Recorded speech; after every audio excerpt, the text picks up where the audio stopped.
Kebanyakan dari kita tahu bahwa sangat penting untuk mempunyai hubungan pribadi dengan Allah dan melihat Dia bekerja di dunia. Sayangnya, banyak dari kita tidak menyadari bahwa juga sangat penting untuk mempelajari sebanyak mungkin fakta tentang Allah. Ini tidak mengherankan. Mempelajari topik yang oleh teolog-teolog sistematika tradisional dinamakan doktrin Allah atau teologi proper ini begitu rumit, sehingga membutuhkan kerja keras.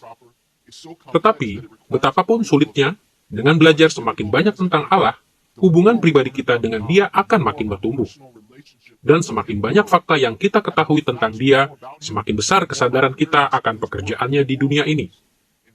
Belajar sebanyak mungkin tentang Allah memperkuat setiap dimensi iman Kristen kita.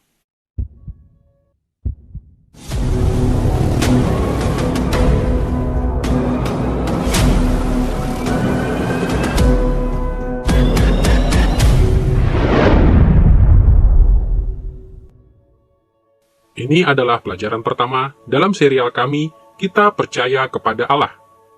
Serial yang membahas teologi proper atau studi tentang Allah sendiri. Pelajaran ini kami beri judul, Apa yang Kita Ketahui Tentang Allah.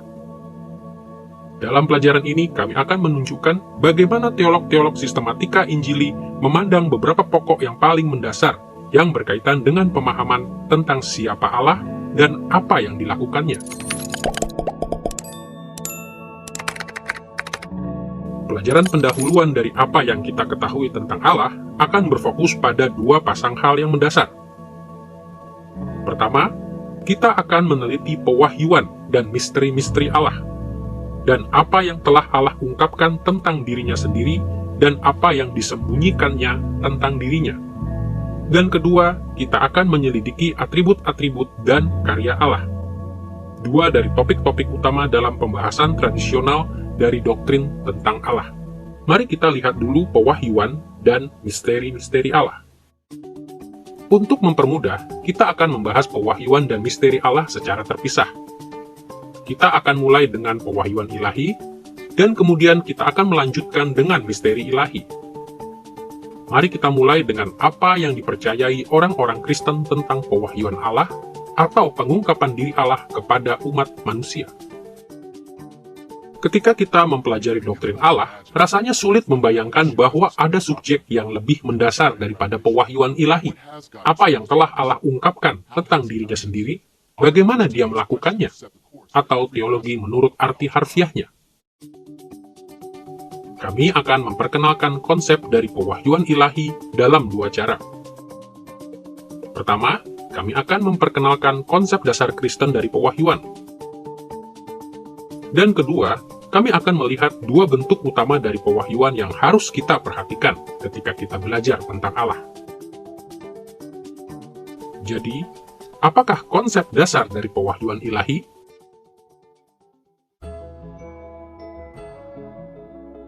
Untuk pelajaran kita dapat merangkum konsep dasar ajaran Kristen dari pewahyuan ilahi sebagai berikut. Pengungkapan diri sendiri oleh Allah yang selalu diberikan sesuai pengertian manusia dan diberikan sepenuhnya dalam Kristus. Dua segi dari konsep ini perlu digarisbawahi. Dimulai dari kenyataan bahwa Allah selalu menyatakan dirinya dengan cara yang sesuai dengan pengertian manusia. Sebenarnya salah satu hal yang paling menakjubkan tentang Allah dari Alkitab, yang hanya dimiliki Allah dari Alkitab, menurut hemat saya adalah bahwa Ia tetap mempertahankan semua atributnya yang tidak dapat dikomunikasikan, atau atribut-atribut yang tak terbatas ini, seperti kedaulatan dan kekekalan, dan ketak-terbatasan, ketika berasosiasi dengan makhluk-makhluk ciptaan yang terbatas waktu dan ruang dan sejarah. Dan akulah aku yang agung itu masuk ke dalam waktu, ruang, dan sejarah manusia dalam relasi dengan makhluk-makhluk ciptaan, dan berasosiasi dengan mereka dalam cara yang setaraf dengan mereka. Seperti yang akan kita lakukan dengan seorang anak kecil dan berbicara kepada mereka pada taraf itu. Saya berjalan masuk ke dapur kami dan melihat tepung terigu berserakan di lantai dan mengatakan, "Sayang, apa yang terjadi pada tepung ini?" Bukannya saya tidak tahu bahwa sesuatu telah terjadi dengan tepung itu. tetapi saya berelasi dengan anak-anak saya pada taraf mereka. Kita semua tahu bahwa kita tidak dapat mempelajari Allah seperti cara kita mempelajari begitu banyak hal dalam kehidupan sehari-hari. Kita tidak dapat mengukur tingginya dan beratnya, atau menempatkan dia dalam tabung reaksi dan mengamati dia. Sebaliknya, Allah begitu sempurna, transenden, begitu jauh melampaui diri kita, sehingga dia akan sepenuhnya tersembunyi kecuali oleh satu kenyataan ini. Roh Kudus telah menyatakan dirinya dalam cara ekspresi manusia. Teolog-teolog sistematika seringkali berbicara tentang hal ini sebagai pengungkapan yang bersifat antromorfis. Dengan kata lain, Allah mengungkapkan dirinya dalam bentuk manusia atau dalam cara-cara yang dapat dipahami oleh manusia. Setidaknya ada 4 macam pewahyuan antromorfis dalam kitab suci. Dalam pengertian yang paling sempit, kitab suci seringkali membandingkan karakteristik Allah dengan karakteristik manusia. Banyak ayat Alkitab yang berbicara tentang Allah yang mempunyai mata, telinga, hidung, lengan, tangan, dan kaki. Allah juga mempertimbangkan, mengajukan pertanyaan, meminta nasihat, merasakan berbagai emosi, dan merenungkan. Ia mengambil tindakan dan menyesal, lalu membatalkannya seperti yang kita lakukan. Tetapi kitab suci secara keseluruhan menunjukkan dengan jelas bahwa antromorfisme semacam ini harus diterima sebagai metafora, perbandingan antara Allah dan manusia. Allah tidak mempunyai mata atau tangan jasmani seperti manusia. Namun kita tahu bahwa ia melihat dan mengerjakan berbagai hal setiap waktu. Dalam pengertian yang sedikit lebih luas, kitab suci juga menampilkan Allah secara antromorfis dalam tatanan sosial manusia. Contohnya, Alkitab seringkali menggambarkan Allah sebagai raja tertinggi atas ciptaan. Ia bersemayam di atas tahtanya di sorga, mengadakan konsultasi, mendengarkan laporan, membuat pengumuman, mengirim utusan, dan menerima penghormatan, seperti yang dilakukan kaisar-kaisar manusia di zaman Alkitab. Dalam pengertian ini juga, kitab suci menggambarkan Allah sebagai pejuang rajani bagi Israel, pemberi hukum, pembuat kovenan atau perjanjian, dan pemelihara kovenan tersebut. Ia adalah gembala yang agung, dan suami dan bapa rajani dari umatnya. Sekali lagi, pewahyuan-pewahyuan dari Allah ini menunjukkan pada kita bahwa Allah mirip manusia dalam beberapa hal. Ia memerintah dalam cara yang serupa dengan cara raja-raja manusia memerintah di zaman dahulu. Dalam pengertian yang lebih luas lagi, kita dapat mengatakan bahwa kemunculan Allah yang kasat mata dalam sejarah juga bersifat antromorfis.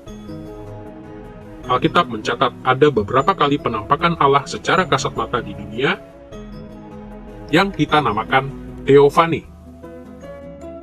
Teofani yang paling dramatis mengasosiasikan Allah dengan wujud fisik, asap dan api, dan dengan penglihatan dari awan kemuliaan surgawinya yang kasat mata. Namun ayat-ayat seperti Kolose pasal 1 ayat 15 dan 1 Timotius pasal 1 ayat 17 mengatakan pada kita bahwa Allah itu sendiri tidak terlihat. Jadi, penampakan kasat mata dari Allah juga bersifat antromorfis, dalam arti bahwa penampakan ini tidak menampilkan Allah sebagaimana dia mengenal dirinya sendiri, melainkan menampilkan dia dalam cara demikian sehingga kita manusia dapat mengalami kehadirannya dengan kapasitas kita yang terbatas. Terakhir, dalam pengertian yang paling luas, kitab suci juga mengungkapkan Allah dalam ekspresi manusia, meskipun merujuk pada kualitas-kualitas abstraknya. Alkitab seringkali berbicara tentang Allah yang adil, kudus, dahsyat, dan sebagainya. Tetapi penulis-penulis Alkitabiah menjelaskan deskripsi abstrak dari Allah ini dalam ekspresi manusia, dalam cara yang bisa kita mengerti. Jadi, dapat dikatakan bahwa dalam satu atau lain cara, semua pewahyuan ilahi itu antromorfis. Allah menyatakan kebenaran-kebenaran mengenai dirinya kepada umat manusia, tetapi selalu dalam cara yang disesuaikan dengan keterbatasan kita sebagai manusia.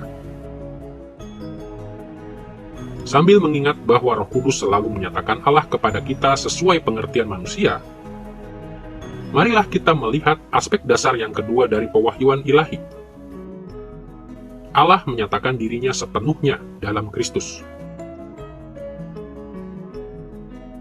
Jelas bahwa tidak ada yang lebih penting bagi iman Kristen daripada Kristus sendiri. Dia sajalah Juru Selamat dan Tuhan kita, dan Dia adalah pewahyuan Allah yang terbesar dari dirinya sendiri kepada umat manusia. Sebagai pengikut Kristus, kita mengakui bahwa Allah telah menyatakan dirinya dalam berbagai cara sepanjang sejarah Alkitab.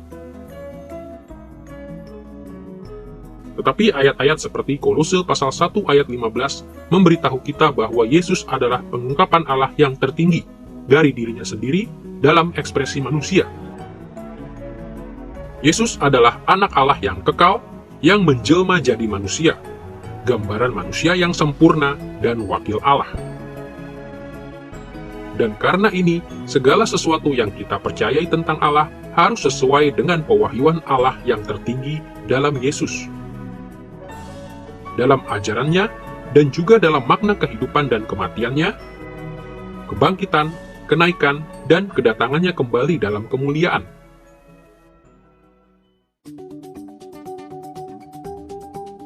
Dengan mengingat konsep dasar dari pewahyuan ilahi ini, kita akan melihat lebih lanjut pengungkapan diri Allah dengan membahas beberapa bentuk pewahyuan yang datang dari Allah. Setelah kita katakan tadi bahwa Yesus adalah pewahyuan Allah yang tertinggi, Yesus menjelaskan bahwa Dia bukan satu-satunya pengungkapan diri Allah. Sebaliknya, Ia menegaskan bahwa Allah menyatakan dirinya dalam berbagai cara.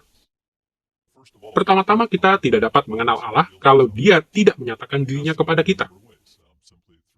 Dan Dia melakukannya dalam sejumlah cara. Ia menyatakan dirinya kepada kita dalam relasi kita dengan orang-orang lain yang mengutarakan kepada kita hal-hal yang mereka pelajari tentang Allah. Kita menerima pewahyuan dari Allah ini pada banyak taraf yang berbeda. Jadi kita melihat sekeliling kepada diri kita, dan kita melihat Allah dinyatakan kepada kita. Kita tahu bahwa Dia ada, dan kemudian Dia memberitahu kita hal-hal mengenai dirinya melalui murid-muridnya, hingga pada hari ini, dan melalui firman-Nya yang kudus. Teologi sistematika biasanya mengenali dua bentuk pewahyuan Allah yang diakui oleh Yesus sendiri. Bentuk pertama sering dinamakan wahyu umum atau alami.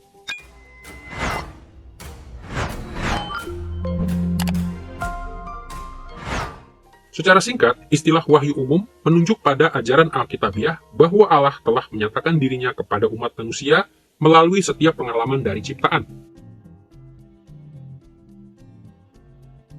Senada dengan sejumlah ayat perjanjian lama seperti Mazmur pasal 19, Yesus sendiri kerap kali menimba pelajaran teologis dari wahyu umum.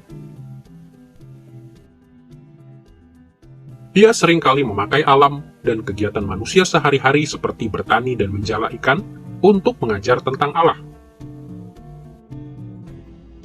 Bahkan ia berulang kali mengingatkan murid-muridnya untuk melihat ke dalam diri mereka dan ke sekeliling mereka untuk mengenali sebanyak mungkin tentang Allah dari pengalaman kehidupan mereka. Kita melihat hal yang serupa misalnya di dalam Kisah Para Rasul pasal 14 ayat 17 dan pasal 17 ayat 28. Dalam ayat-ayat ini, Rasul Paulus mengikuti teladan Kristus dan menunjuk pada wahyu umum. Di sini ia mengingatkan orang-orang bukan Yahudi pada apa yang mereka ketahui tentang Allah melalui perenungan tentang alam dan literatur puisi Yunani. Surat Roma pasal 1 dan pasal 2 memuat penjelasan yang paling luas dari wahyu umum dalam kitab suci. Pasal-pasal ini menyoroti pandangan positif dan negatif yang harus kita ingat, sementara kita mengkaji teologi dalam arti harfiahnya atau teologi proper. Segi positifnya, Roma pasal 1 dan Roma pasal 2 mengajar bahwa kita dapat belajar banyak hal tentang Allah melalui pengalaman kehidupan kita dalam ciptaan Allah. Perhatikan perkataan Rasul Paulus dalam Roma pasal 1 ayat 20 berikut. Apa yang tidak nampak daripadanya, yaitu kekuatannya yang kekal dan keilahiannya, nampak dengan jelas dan dipahami dari apa yang dijadikan. Jika kita membaca pasal-pasal ini dengan seksama, kita melihat bahwa apa yang dijadikan itu lebih dari sekedar tatanan alami. Yang dimaksud Paulus di sini juga apa yang dapat kita pelajari tentang Allah dari kebudayaan manusia, dari manusia itu sendiri, dan bahkan dari kehidupan batiniah pribadi kita, hati nurani moral, intuisi, firasat kita, dan lain-lain. Saya berpendapat bahwa wahyu umum adalah konsep teologis yang amat penting, bahkan nomor satu. Karena inilah satu-satunya hal yang tidak dapat disangkali. Kita semua hidup di dunia ini, baik orang Kristen maupun tidak. Kita semua hidup di dunia yang Allah ciptakan. Nah, apakah orang yang bukan Kristen mengakui hal itu atau tidak? Itu adalah persoalan lain. Tetapi dalam ciptaan, dalam apa yang kita sebut wahyu umum yang kita lihat di sekeliling kita melihat banyak hal yang menunjukkan siapa Allah itu hanya dengan melihat pada ciptaan. Kita melihat bahwa kita mempunyai Allah yang maha kuasa, dalam kenyataan bahwa Ia telah menciptakan planet-planet dan bintang-bintang dan bulan. Kita mengetahui hal-hal tertentu mengenai dunia di mana kita hidup, dan juga tentang Allah yang menciptakan dunia ini hanya dengan memandang ke sekeliling kita.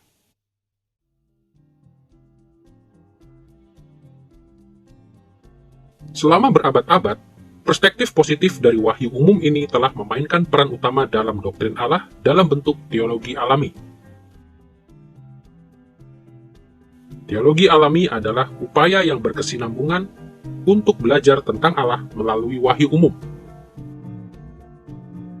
Pengikut-pengikut Kristus sejak dahulu menyadari bahwa kita dapat belajar banyak tentang Allah melalui teologi alami.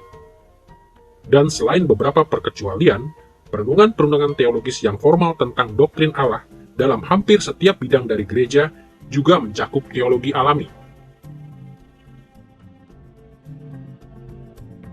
Para teolog skolastika yang terkemuka di zaman abad pertengahan bahkan menyusun sebuah strategi formal yang terdiri dari 3 bagian untuk mempelajari teologi alami.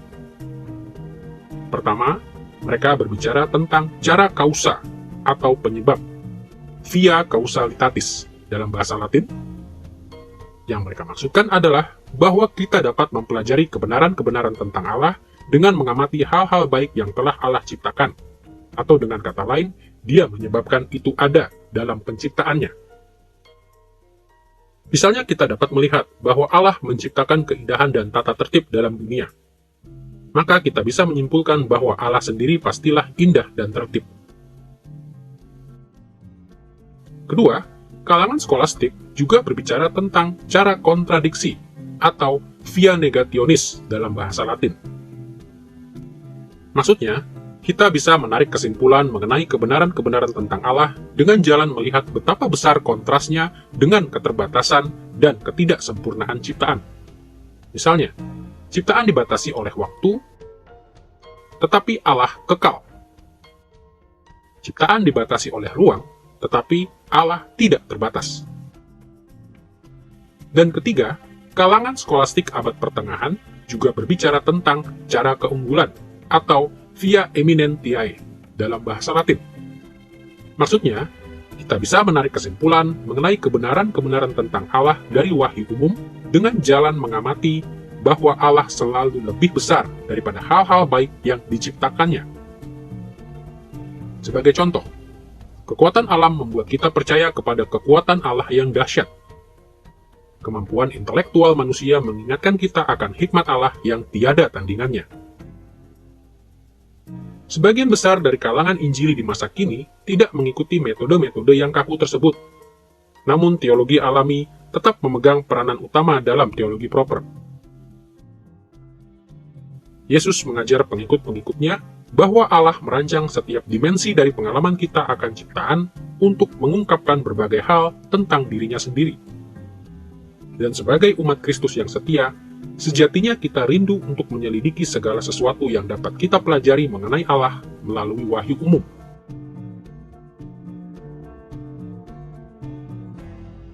Pandangan-pandangan yang positif tentang wahyu umum dan teologi alami ini penting bagi setiap studi dari teologi proper. Namun kita juga harus mengingat bahwa dua pasal yang pertama dari surat Roma juga menampilkan beberapa pandangan negatif yang penting. Dalam Roma pasal 1 ayat 18, Paulus menekankan pandangan yang lebih negatif tentang wahyu umum sebagai berikut. Murka Allah nyata dari sorga atas segala kefasikan dan kelaliman manusia yang menindas kebenaran dengan kelaliman.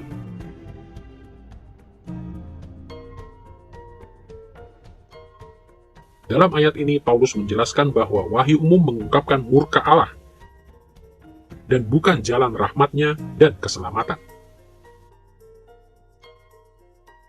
Dan hal ini benar, karena memang seringkali manusia berdosa menindas kebenaran dari wahyu umum dengan kelaliman. Bahkan menurut Roma pasal 1 ayat 25, orang-orang berdosa menggantikan kebenaran Allah dengan dusta. Yesus sendiri berulang kali mengatakan bahwa manusia berdosa seringkali gagal mempelajari apa yang seharusnya mereka pelajari tentang Allah dari pengalaman kehidupan mereka. Yesus dan Paulus keduanya mengindikasikan bahwa manusia berdosa mempunyai kecenderungan untuk berdusta kepada diri mereka sendiri dan kepada orang lain mengenai apa yang telah Allah nyatakan melalui ciptaannya. Saya akan sangat berhati-hati mengenai apa yang dapat kita pelajari tentang Allah melalui pemberian nama atau pengelompokan teologi alami. Saya akan berpegang pada pernyataan seperti Roma pasal 1 ayat 20 yang berbicara tentang keagungannya, kekuatannya. Saya rasa itulah hal-hal yang dapat Anda pegang erat dalam kaitan dengan apa yang dapat Anda pelajari. Tetapi saya akan segera mengatakan bahwa kita sangat membutuhkan wahyu khusus untuk memiliki perspektif yang benar. Karena itu, Anda membutuhkan wahyu khusus untuk mengendalikan pemikiran manusia, pertimbangan manusia yang bebas, atau dapat saya katakan, pertimbangan yang mandiri. Hal ini dikarenakan alam yang diciptakan itu menghasilkan beberapa hal yang juga dapat menimbulkan masalah dalam pemahamannya. Wahyu khusus dari realitas Tuhan Yesus Kristus memberitahu secara akurat siapa Allah itu. Kita harus senantiasa berkonsultasi dengan firman-Nya untuk mengendalikan pemikiran kita. Penciptaan Allah mengajar kita sejumlah hal. Allah lah yang membuat segala sesuatu dari tidak ada menjadi ada. Karena itu, hal ini juga mengajar kita tentang kuasanya. Menurut Roma pasal 1, ini juga mengajar kita tentang kebenarannya. Kita membaca dalam Roma pasal 1 bahwa semua manusia tahu bahwa ada Allah, bahwa Dia harus disembah, dan semua orang mempunyai kesadaran akan kebenaran dan kekudusan Allah. Tetapi sebagai manusia berdosa, kita menindas kesadaran itu. Kita berupaya mengabaikannya. Jadi penciptaan mengajar kita bahwa Allah adalah pencipta. Ia maha kuasa dan adil. Tetapi ciptaan tidak mengajar kita bagaimana caranya menjadi benar di hadapannya. Ciptaan mengajar kita hal-hal yang saya sebutkan tadi, tetapi tidak mengajar kita tentang anugerah dan kemurahan Allah dalam Tuhan Yesus Kristus. Harusnya aku dalam tindakannya dalam Tuhan Yesus Kristus. Teologi alami bukan sesuatu yang tidak mungkin keliru, sebab dosa telah merusak kemampuan kita untuk belajar mengenai Allah dari pengalaman kita akan ciptaannya. Meskipun para teolog Kristen yang tulus telah berupaya semaksimal mungkin, teologi alami kerap kali salah menafsirkan wahyu umum dan memunculkan pernyataan-pernyataan yang tidak benar ke dalam konsep kita akan Allah. Contohnya, di zaman Bapak Gereja mula-mula dan abad pertengahan, mistisisme kaum penyembah berhala Yunani membuat banyak orang tidak mau menerima bahwa manusia dapat mengetahui sesuatu tentang Allah. Dalam abad ke-18, kesalahpahaman terkait tatanan alam mendorong sejumlah teolog untuk mendukung ketuhanan pencerahan atau Enlightenment Deism, yaitu kepercayaan bahwa Allah tidak terlibat dalam urusan dunia. Dalam abad-abad belakangan, studi-studi ilmiah di bidang biologi mengakibatkan banyak orang menyangkal gambaran Alkitabiah dari Allah sebagai pencipta. Setiap kali, kerusakan hati manusia telah mengakibatkan para teolog tidak menemukan kebenaran tentang Allah yang telah diungkapkan dalam wahyu umum. Tentu saja pandangan-pandangan negatif terkait teologi alami ini menimbulkan pertanyaan yang fundamental. jika dosa merusakkan kesadaran kita akan wahyu umum, bagaimana caranya kita bisa mengetahui kebenaran tentang Allah? Untuk menjawab pertanyaan ini, kita akan melihat bentuk utama yang kedua dari pewahyuan ilahi di samping wahyu umum. Yesus juga mengajar bahwa Allah telah memberikan kita wahyu khusus atau spesifik.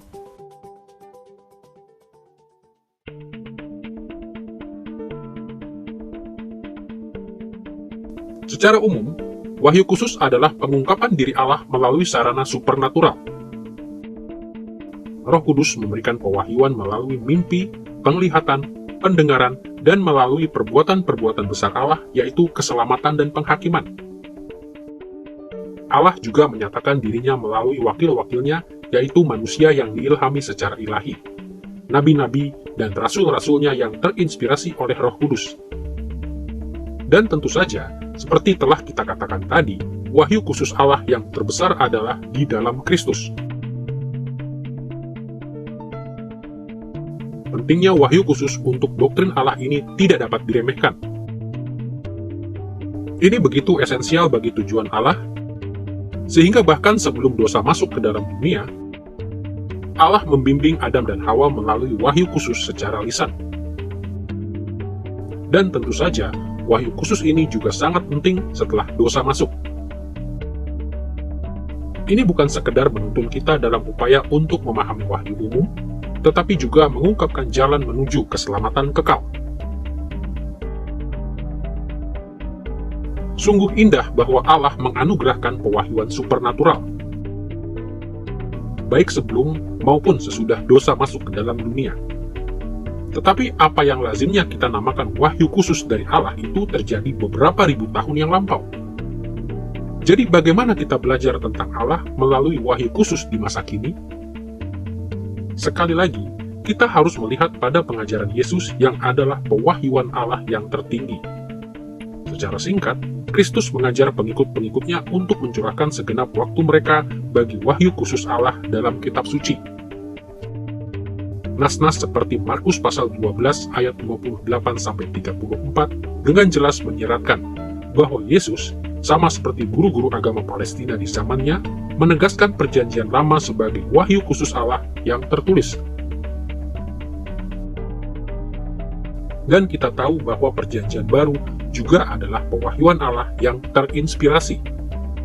Di bagian-bagian seperti Yohanes pasal 16 ayat 12-13 dan Efesus pasal 2 ayat 20, kita belajar bahwa setelah kenaikan Yesus ke surga, Ia mengutus Roh Kudus untuk memperlengkapi rasul-rasul dan nabi-nabinya di abad pertama untuk menyatakan Allah kepada gerejanya. Perjanjian baru adalah kumpulan dari pewahyuan wahyu khusus dari para rasul dan para nabi abad pertama itu. Karena itulah, orang-orang Kristen Injili menegaskan bahwa kita dapat mengandalkan kitab suci dalam mengenali pengungkapan-pengungkapan Allah, baik dalam wahyu umum maupun wahyu khusus sepanjang sejarah.